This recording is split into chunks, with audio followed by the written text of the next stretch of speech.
கவின் இப்போ கடல் மாதா கிட்ட ஒரு வரம் கேட்குறாரு. நான் கன்யா கூட கடைசி வரைக்கும் ஒன்றா சேர்ந்து வாழ்கிறதுக்காக தன்னையும் கடற்கண்ணனாக மாற்றிட சொல்லி. கடல் மாதாவும் அதை ஏற்றுக்கிட்டு மாய கண்ணாடி மூலமாக கவினை முழுமையான ஒரு கடற்கண்ணனாக மாற்றிடுறாங்க. அதுக்கப்புறம் கவினும் கன்யாவும் ரொம்ப சந்தோஷமாயிட்டாங்க. அவங்களோட காதல் ஜெயிச்சிருச்சு. அதுக்கப்புறம் என்ன, கல்யாணம் தான். கடல் இளவரசியோட கல்யாணம் எல்லாரோட ஆசீர்வாதத்தோடையும் ரொம்ப சந்தோஷமாக கிராண்டாக நடந்துச்சு.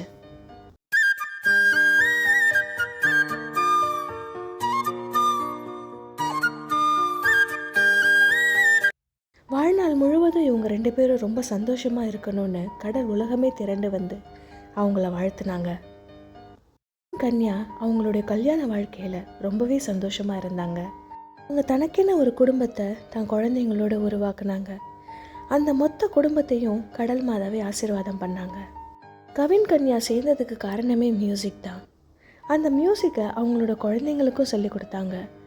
அவங்களோட குழந்தைங்களுக்கு மட்டும் இல்லாமல் கடல் உலகத்தில் இருக்கிற எல்லா குழந்தைங்களுக்குமே அந்த மியூசிக்கை சொல்லி கொடுத்தாங்க கவின் கன்யா.